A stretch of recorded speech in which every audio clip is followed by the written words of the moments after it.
Cette capsule vous est présentée par la boutique Maixu pour vos peluches et articles décoratifs geek, ainsi que par Evo Retro, distributeur d'accessoires cool pour gamers et collectionneurs de figurines et de jeux vidéo. Bonjour, ici Justin pour Ciné Techno et aujourd'hui je vais vous parler de Mortal Kombat en combo 4K Blu-ray et copie numérique. Réalisé par Simon McQuoid, le film met en vedette Louis Stan, Jessica McNamee, Joe Taslim et Hiroyuki Sanada. Distribué par Warner Brothers, le film est disponible en magasin depuis le 13 juillet 2021. Lorsque les plus grands champions de la Terre sont appelés à combattre les ennemis de l'autre monde, ils doivent découvrir leur véritable pouvoir pour sauver notre planète de l'annihilation totale. Mortal Kombat est une nouvelle aventure cinématographique basée sur la franchise de jeux vidéo iconique.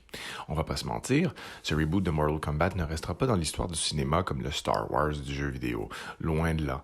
L'histoire est vraiment, si vous me permettez le terme, débile, les enjeux bidons, la mise en scène ordinaire, mais une photographie plutôt intéressante, même impressionnante. Mais qu'attendre réellement d'un film de Mortal Kombat si ce n'est que des combats, des personnages emblématiques, des coups fatidiques et des répliques sanglantes et cultes. Dans ce domaine, Mortal Kombat, la version de 2021 évidemment, réussit son coup. Ça a beau être stupide, mais ça reste le fun. La seule et unique raison de vivre de ce reboot de Mortal Kombat réalisé par l'Australien Simon McQuoid et produit par nul autre que James Wan, c'est les combats. Or, ces séquences de combats sont de très haute volée, tout autant que les mythiques Fatalities et Finish Him. Après une très belle scène d'exposition au début du film, entre deux ninjas rivaux qui se lancent dans une guerre sanglante dans le Japon féodal, l'histoire commence à patiner.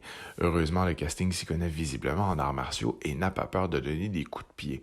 La brutalité graphique ravivera les fans du jeu, ainsi que les répliques cultes et les Easter eggs. Du côté technique, des pistes en anglais Dolby Atmos, anglais Dolby True HD 7.1, anglais Dolby Digital 5.1, français québécois Dolby 5.1, français de France Dolby 5.1, italien Dolby 5.1 et espagnol Dolby 5.1 sont disponibles accompagnés de sous-titres en anglais pour malentendants, français, italien pour malentendants, espagnol, cantonais, coréen, danois et mandarin simplifié.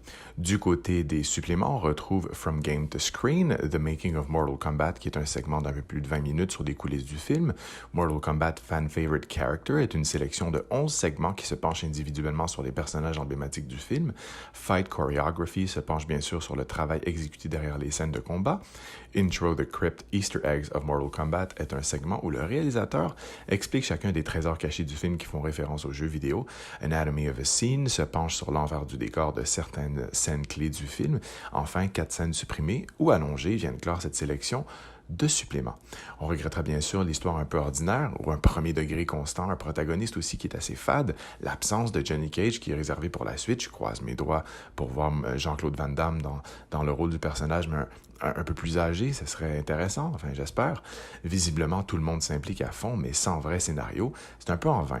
Reste que les combats sont vraiment au rendez-vous et le fan service est total. C'est un plaisir simple et primaire que tout le monde ne partagera pas, bien sûr, qui s'adresse surtout aux fans. Mortal Kombat n'est pas destiné au palais raffiné, on s'en doute, on regarde pas le parrain, mais de mon côté, j'en suis ressorti avec un beau sourire et une bonne expérience, certainement pas à la hauteur des attentes, mais c'est joyeusement brutal. C'était Justin, merci et bon visionnement.